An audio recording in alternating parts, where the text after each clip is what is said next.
Que bom estar com vocês novamente para mais um Papo do Bem.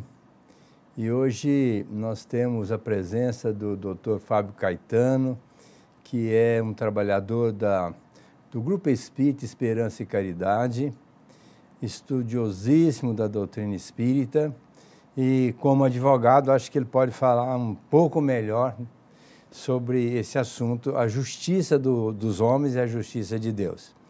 Eu quero agradecer, Fábio, a sua presença, estar aqui conosco e já passar para você para tecer algumas considerações sobre esse tema que é muito interessante. É verdade, doutor. Primeiro eu queria agradecer o convite, a oportunidade, cumprimentar o senhor e a todos que estão nos assistindo. E realmente é um tema bastante interessante. Jesus, quando nos ensinou a orar, nos apresentou um Deus como sendo nosso Pai.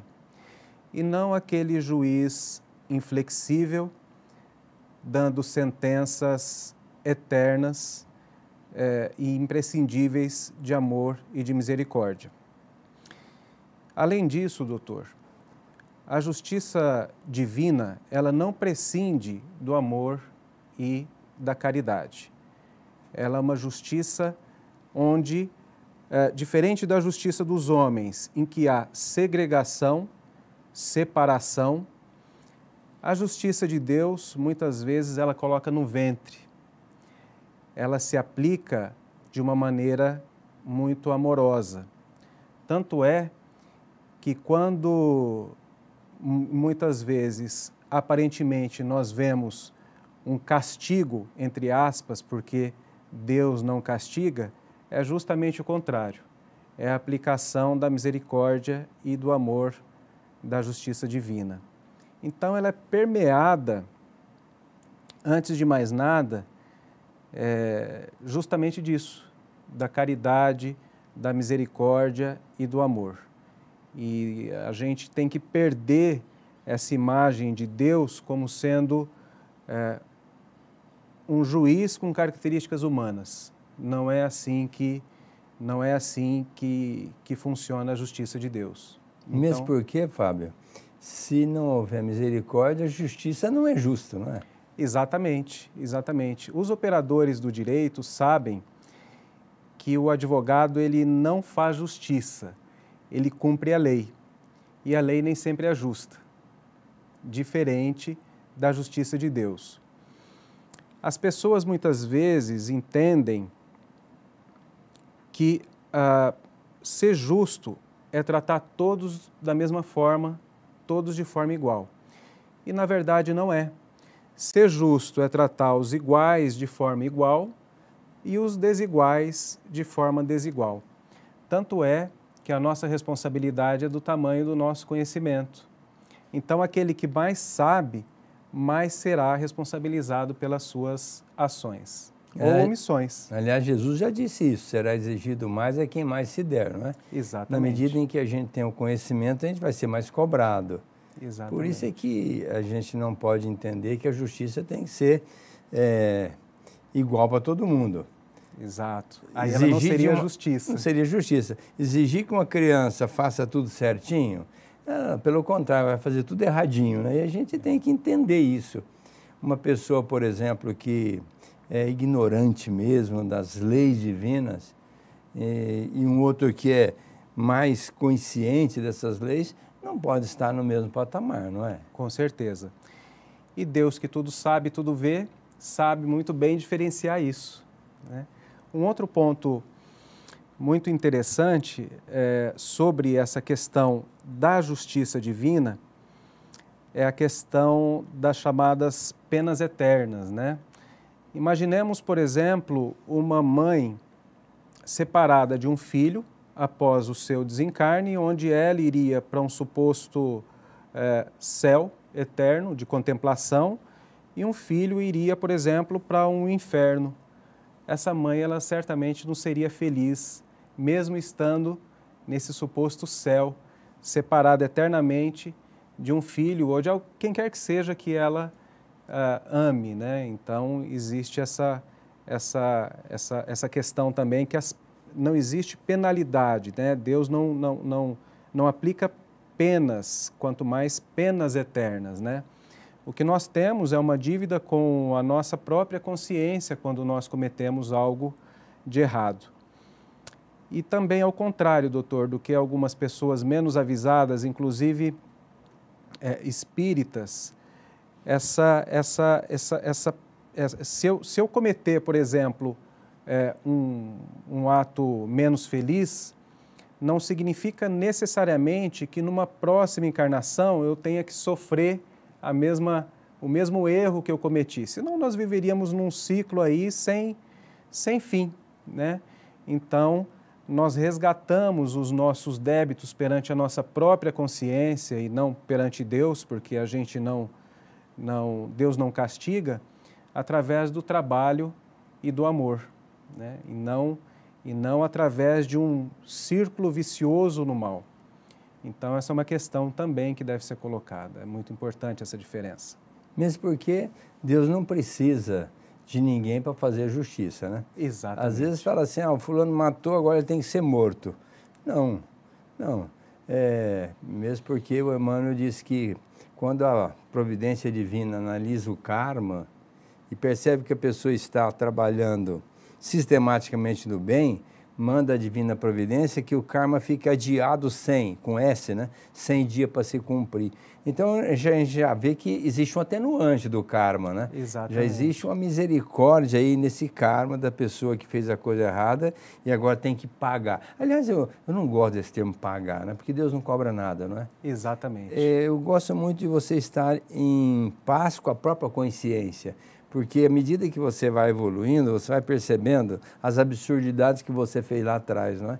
E aí que chama a reflexão para a pessoa dizer, não, eu agora não vou fazer mais isso, é o arrependimento, né? E aí vou tentar agora fazer as coisas de uma maneira mais adequada à lei divina, para facilitar a vida de todo mundo, porque Deus não vinga, não cobra, Deus apenas, Ele educa, não é? Exato. Quando você... Porque se ele também deixasse correr frouxo, o que ia acontecer? A pessoa ia fazendo errado a vida inteira e está tudo certo, né? Não, aí precisa haver uma mãozinha divina, né? Para que isso mude o sentido da contramão para a mão correta, né? Como um bom pai, né? Um bom pai, ele educa os seus filhos. O senhor mencionou uma coisa muito interessante, a questão da misericórdia divina aplicando-se no nosso dia a dia. No livro A Vida Escreve, de Hilário Silva, conta-se a história de Saturnino. Saturnino era um homem cumpridor de suas obrigações, ele era um homem trabalhava, tinha sua família, e num desses dias em que ele foi trabalhar na fábrica, ele, manuseando os equipamentos, ele se machucou. Em seguida, socorreram-lhe, né, uma pessoa muito querida onde ele trabalhava, levaram-no para o hospital e ele teve a notícia que ele teria que amputar o seu dedo. E assim foi feito, de acordo com a medicina.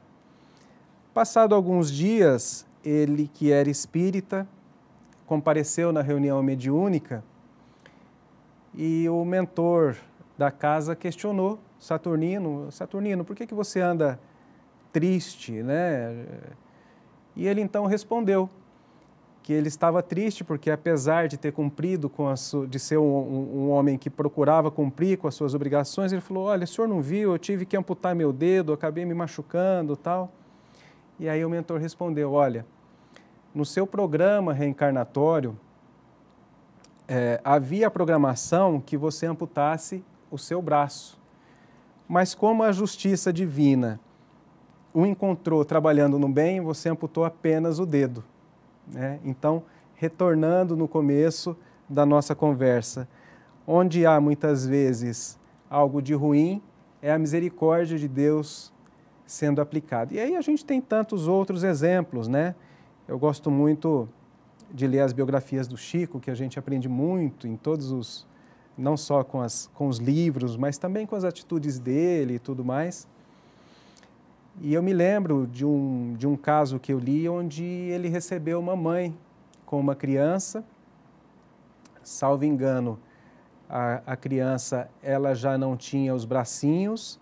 Cega, muda e surda. Cega, muda e surda. E, de acordo com a medicina, ela teria que amputar também as perninhas, né? Então, aquela mãe foi procurá-lo com esse problema, e aí o espírito de Emmanuel disse: olha, Chico, realmente a criança vai ter que amputar as suas perninhas, porque era um espírito que já vinha tirando a sua própria vida há várias encarnações, aproximadamente 10 encarnações, e instintivamente esse espírito já vinha procurando um local de onde ele pudesse pular e novamente tirar a própria vida material.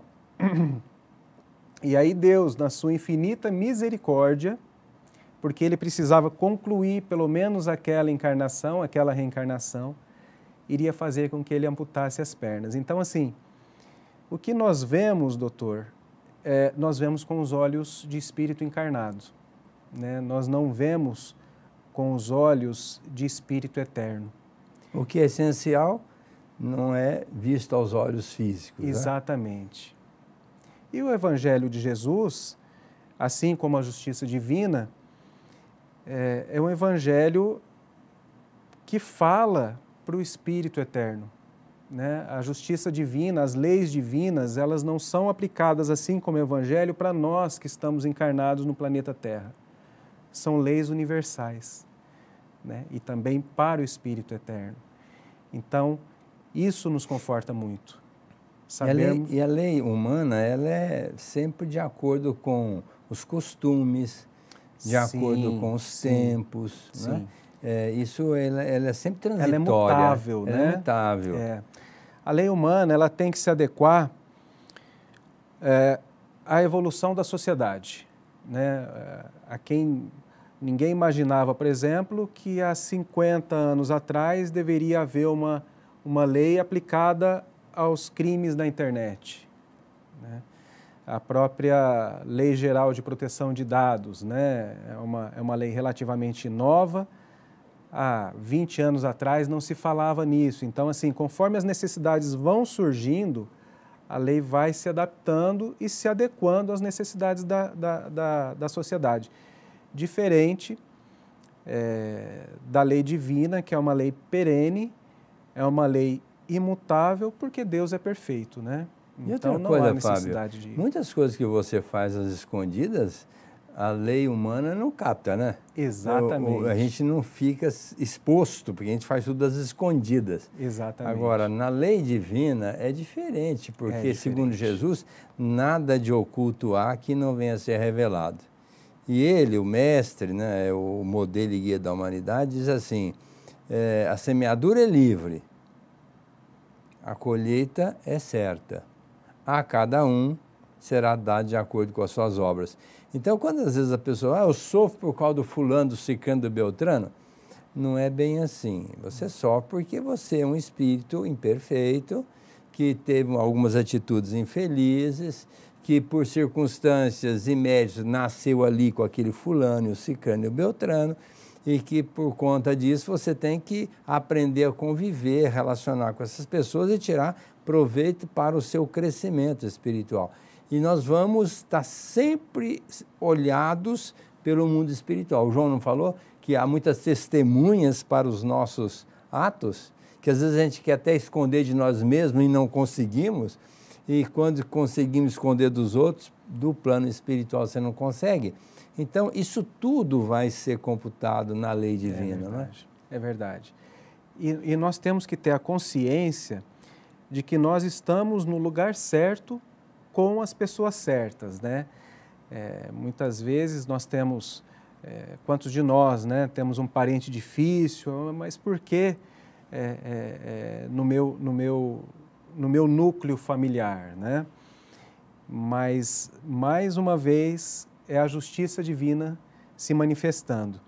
Lembremos, por exemplo, de nosso lar, o diálogo que André Luiz teve com a sua mãe no plano espiritual, onde ela o avisa que iria reencarnar sem ser necessário naquele momento, ela iria fazê-lo por amor, para que ela pudesse auxiliar aquele que tinha sido o pai de André Luiz na última encarnação, que ele estava em zonas menos felizes, acompanhado de outros 2 espíritos, de 2 mulheres que haviam sido suas amantes na última encarnação.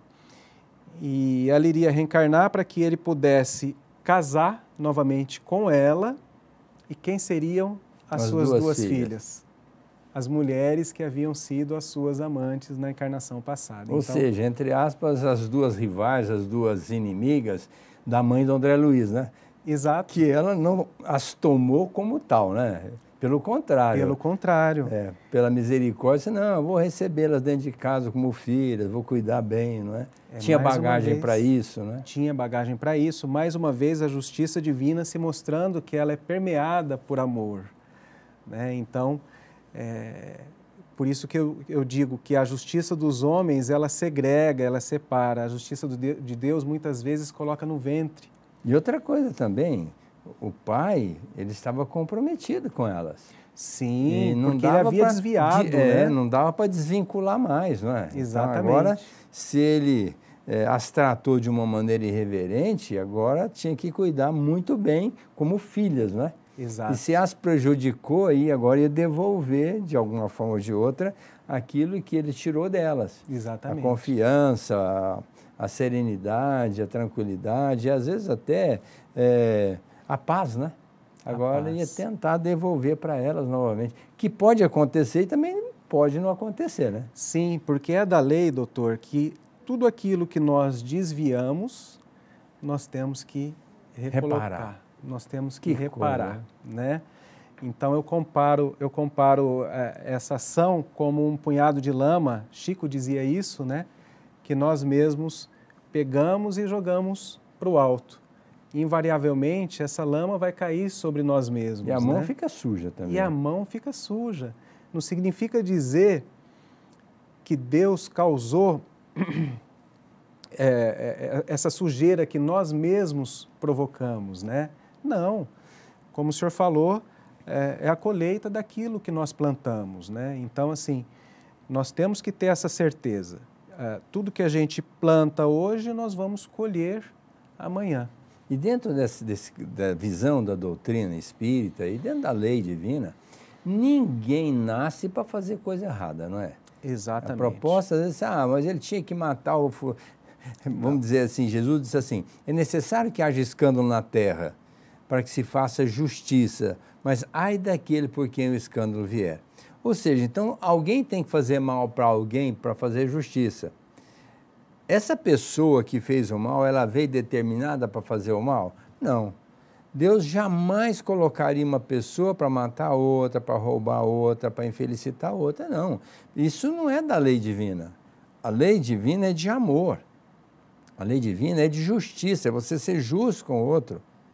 Ela é de caridade, ou seja, de compreender e valorizar outra pessoa. Agora, se a pessoa vem e transgride a lei, que é um livre-arbítrio, né? É uma autorresolução, fica responsável. E aí que a lei começa a cobrar, não é? Exatamente. O senhor tem razão. Isso é muito interessante, porque nenhum espírito foi criado para fazer o mal. Mas o contrário, nós todos somos, estamos direcionados para sermos espíritos perfeitos, relativamente a isso, de uma perfeição relativa. Porém, é interessante que muitas vezes a espiritualidade superior, ela utiliza de nós próprios, mesmo com as nossas ainda imperfeições morais, até por falta de uma mão de obra, vamos chamar assim, mais qualificada para fazer o bem, né? Então, cabe a nós estarmos muitas vezes conectados com a espiritualidade superior para que nós sejamos instrumentos do bem, né? Mais uma vez eu gostaria de mencionar Chico, quando no estado de Goiás ele se preparava para visitar um hospital de hanseníase e aí ainda no portão ele vai às lágrimas e aí questionam ele por que ele estava chorando antes mesmo de entrar no hospital. E aí ele responde que o mentor daquele hospital estava dizendo a ele, pedindo a ele que lhe emprestasse os seus braços para abraçar um a um daqueles doentes que eram seus tutelados, né? Então, quantas vezes nós temos que estar preparados para servirmos de instrumento, entre aspas, para a justiça divina, né? Jesus não vai encarnar novamente na Terra, porque Jesus ele não reencarnou, ele encarnou, ele não precisa mais reencarnar, né? Então, assim, Jesus não vai encarnar novamente na Terra. Então, muitas vezes nós somos utilizados para aliviar o sofrimento de alguém quando aquele sofrimento já não se faz mais necessário, porque Deus não permite que se crie nada de inútil, né? Se nós estamos passando por desafios, eu prefiro essa palavra desafios, porque se nós estamos passando por desafios é porque nós temos algo a aprender com isso. E a partir do momento em que nós aprendemos essa lição, aquilo que esse desafio nos traz, não há mais necessidade de nós estarmos passando por uma situação mais difícil. Então, esses desafios eles cessam na nossa vida, sem que muitas vezes seja necessário que movamos um dedo para que isso aconteça, né? As coisas se movimentam para que tudo isso cesse em nossa vida. Então, a justiça de Deus ela não permite nada de inútil também. E mesmo porque, Fábio, lógico, uma pessoa um pouco mais diferenciada entre a gente, né? E muito mais diferenciada como era o Chico, tem uma visão de fraternidade, Sim. de solidariedade. Agora, vamos imaginar os espíritos superiores, que são todo amor, né? Eles segundo é dito por eles, a felicidade dos espíritos superiores é bloquear a nossa infelicidade. Exato. Quer dizer, trabalhar para que deixemos de ser infelizes, né? Então, eles vão fazer tudo e mais alguma coisa para evitar que a gente sofra as consequências. O próprio irmão do Chico, ele teria que ficar 13 anos na cama, por, lógico, algumas coisas que aconteceram. Mas como ele ficou trabalhando com o Chico durante longos anos, no trabalho de desobsessão, na assistência ali que o Chico fazia em Pedro Leopoldo, quando chegou a hora do resgate, o que eles fizeram com ele? Desencarnaram o José, o irmão do Chico. Se a gente pensar assim, nossa, que pena, né? O José que fazia um trabalho tão legal, então Deus desencarnou o José, ele não poderia morrer agora, né? Que é o que as pessoas falam, ele tinha que continuar vivo aqui ajudando o Chico, né? É a visão limitada que nós temos. E olha, né? A visão que a gente tem, a espiritualidade diz, não, você faz um trabalho, fez um trabalho legal lá, teria que ficar 13 anos na cama que não ia ser útil para ninguém, pelo contrário, ia sofrer uma série de agressões pela própria situação de acamado, não ia trazer benefício para ninguém, pelo contrário, traria preocupação para todo mundo, até para o Chico, né? Então vamos desencarná-lo. E tiraram o José da circulação e levaram para lá, certamente para fazer um trabalho lá que eles vinham fazendo aqui. Agora, entre ficar 13 anos numa cama e ficar 13 anos no plano espiritual trabalhando, é 10 mil vezes melhor ficar lá, não é? Com certeza, doutor. Isso é muito interessante porque muitas vezes a justiça de Deus se manifesta até em forma de doença. Quantas vezes uma doença não vem, por exemplo, para aproximar um casal que nunca teve uma proximidade ou que não estava tendo uma proximidade naquele momento? Quantas vezes uma doença do corpo físico não acontece para que o espírito que é eterno reveja os seus conceitos, muitas vezes encare como uma segunda chance, mude as suas atitudes perante a si mesmo e perante ao próximo. E quantas vezes uma doença, mesmo que prolongada, não faz com que o espírito desencarne melhor, em qualidade, em uma situação melhor, vamos dizer assim, do que se tivesse desencarnado de repente, né? Então, são muitos os instrumentos da justiça divina. É verdade que a maior parte dos nossos problemas somos nós que causamos, mas também é verdade que a justiça divina, através da sua misericórdia, está atuando constantemente em nosso dia a dia.